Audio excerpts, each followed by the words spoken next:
యెషయా 5:13 చదువుదాం. కావున నా ప్రజలు జ్ఞానము లేకయే చెరపట్టబోచున్నారు. వారిలో ఘనులైన వారు నిరాహారులుగా ఉన్నారు. సామాన్యులు దప్పిచేత జ్వరపీడితులగుదురు. జ్ఞానము లేదంట. ఏ జ్ఞానము లేదు? దేవుని యొక్క జ్ఞానము లేదు. అందుకని ఎందులోకి పోతున్నారంట? చెరలోకి పోతున్నారంట. వారిలో గనులైన వారు అంటే తెలివి ఉంది, జ్ఞానం ఉంది, అందం ఉంది, పేరుంది, ఆహారము లేదు. సామాన్యులు ఏమి లేక బాధపడుతున్నారంట? దప్పిచేత.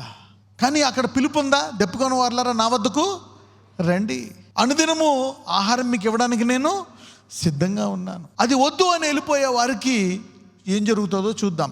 నా ప్రజలు జ్ఞానము లేకయే చెరపట్టబడబోచున్నారు. వారిలో గనులైన వారు నిరాహారులుగా ఉన్నారు. సామాన్యులు దప్పిచేత జ్వరపీడితులగుదురు. చదువు.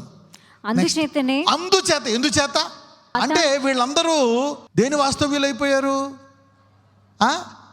నరక వాస్తవ్యులు అయిపోయారు. అంటే యేసుని అంగీకరించారా, తిరస్కరించారా? దేవుని కృపని, నీ కొరకు చనిపోయాను, నీ పాపాలు క్షమిస్తాను, నీ భారం మోస్తాను, నిన్ను ఆశీర్వదిస్తాను, జీవితాంతం నీకు తోడుగా ఉంటాను అనే యేసుని ఏం చేశారు వాళ్ళు? దేవుడు తన కుమారుణ్ణి చేయడంత ప్రేమను ఏం చేశారు? తిరస్కరించేశారు. ఎంతగా ప్రేమించాడు? తన కుమారుణ్ణి ఇచ్చేశాడు.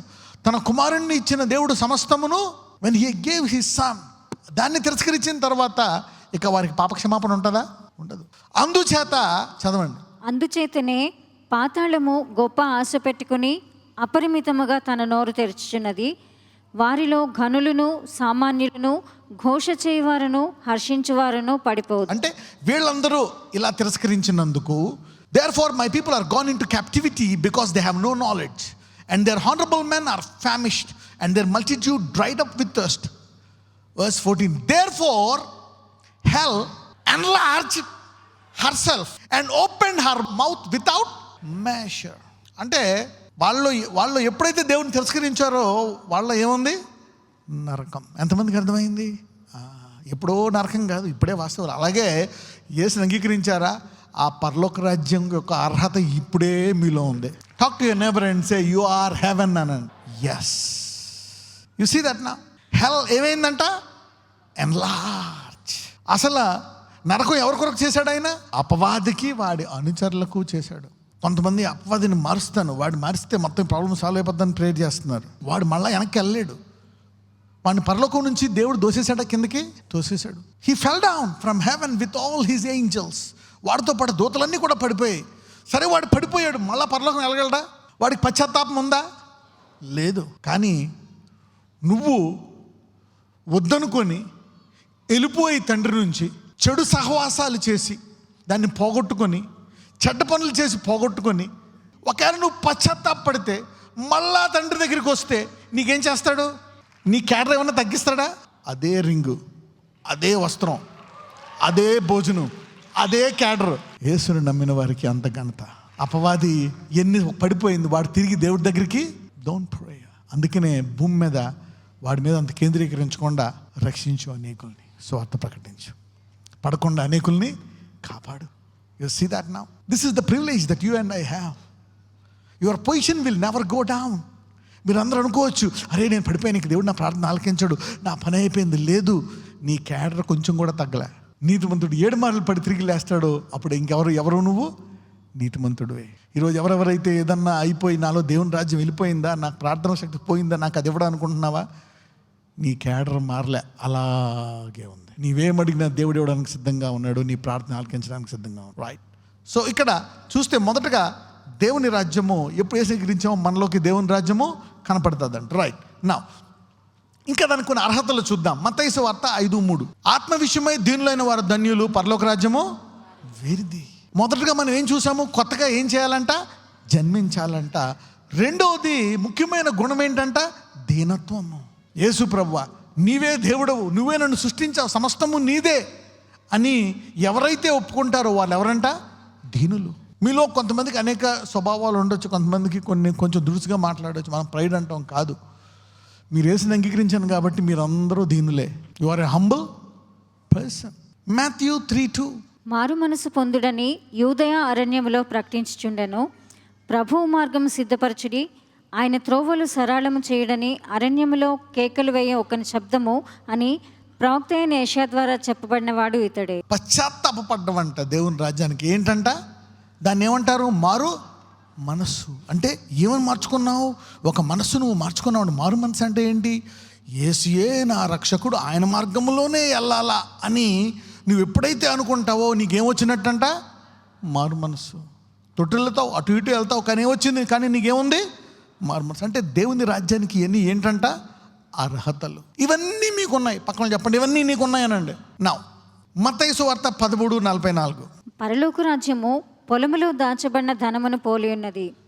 ఒక మనుషుడు దాన్ని కనుగొని దాచిపెట్టి అది దొరికిన సంతోషముతో వెళ్ళి తనకు కలిగినదంతయు అమ్మి ఆ పొలమును కొనును. అంటే పరలోక రాజ్యాన్ని, ఒక మనిషి యొక్క మారు మనసుని, రక్షణని దేంతో పోలుస్తున్నాడు? ఎప్పుడైతే నువ్వు దేవుణ్ణి తెలుసుకున్నావో అది నీకు ఉండే అన్ని భూమి మీద అన్నిటికంటే అది ఏమైపోతుందంట? ప్రాముఖ్యమైనది అయిపోతుందంట. ప్రయారిటీ. అంటే ఇంతకుముందు నీకు ఉండేటువంటి ప్రయారిటీస్, ఇంతకుముందు నీకు ఏది ఎక్కువో అవన్నిటినీ పక్కన పెట్టేసి యేసునే పట్టుకొని ఈయనే ప్రధానం అంటావంట. అప్పుడు నీలో ఏమున్నట్టంట? పరలోక రాజ్యం. Heaven is the final destination. There is nothing that you cannot find outside Jesus Christ, between heaven and earth. అంటే అర్థం ఏంటి? ఈ భూమికి పరలోకానికి మధ్యలో ఏదైనా నువ్వు పొందుకోవాలంటే అవన్నీ యేసులో ఉన్నాయంట.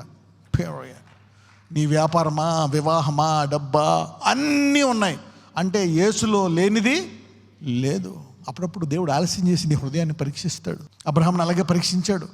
వృద్ధుడిని అయిపోతున్నాను, ఇక ఎలాగైనా నేను హగరుతో కంటానన్నాడు. అప్పుడప్పుడు మనం ఫెయిల్ అవుతాం. ఆ తర్వాత దేవుడు చెప్తాడు, అబ్రహామా ఇప్పుడు నువ్వు నన్ను కొత్తగా తెలుసుకుంటావు. నువ్వు ఫెయిల్ అయ్యావు కదా, ఇందులో కొత్తగా తెలుసుకుంటావు. ఎప్పుడైనా నువ్వు ఏదన్నా ఇందులోనే ఫెయిల్ అయ్యావా? నీ పని అయిపోలే.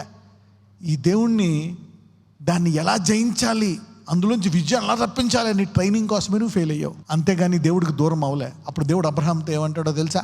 ఇప్పుడు నేను బలహీనుడు అయిపోయినా, నా భార్య బలహీనం అయిపోయింది కాబట్టి అట్లీస్ట్ హగరుతో ఒక కొడుకునైనా కనేస్తా అని అన్న అబ్రహాముతోటి ఇప్పుడు నేను నీకు నా గురించి ఒక పేరు చెప్తాను, నన్ను ఒక రకంగా తెలుసుకుంటావు. ఎవరికైనా తెలుసా? ఆల్మైటీ. తెలుగులో ఏముంటుంది అన్నమాట? సర్వశక్తి మంత్రుడు అని తెలుసుకుంటావు. ఎలాగా అంటే నీవు వృద్ధుడివైనా నేను నీ కుమారుడిని ఇవ్వగలను అంటాడు. నీకు ఈరోజు ఏది అసాధ్యమో అందులోంచి ఒక కొత్త పేరు దేవుడు బయటికి తీయబోతున్నాడు. ఆయన నీకు అద్భుత రీతిగా ఇచ్చాడు. ఏమయ్యాడు? యెహోవా జైరే. అనారోగ్యంతో ఉన్నావా, మరీ దారుణంగా ఉన్నావా, నీ పరిస్థితిని ఏం చేస్తాడు ఆయన? యెహోవా రాఫా.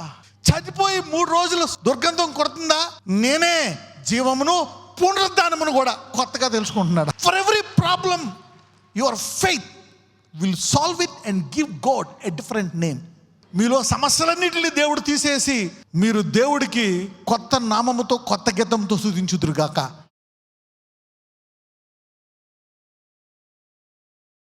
Lord Jesus. అయ్యా ఇదిగో ప్రభువా, ఈ ఎత్తైన పర్వతాలు ఉన్నాయి. క్యాన్సర్ అనే పర్వతం, ఎయిడ్స్ అనే పర్వతం, అప్పులు అనే పర్వతం, మరణ భయం అనే పర్వతం, వివాహం అనే పర్వతం, discouragement, panic attacks, whatever they are going through. అయ్యా ఈరోజు ఆ గొప్ప కొండల కంటే ఇంకా గొప్పగా వారిని హెచ్చించి అవి దాటింప చేయబోతున్నావు నాయన.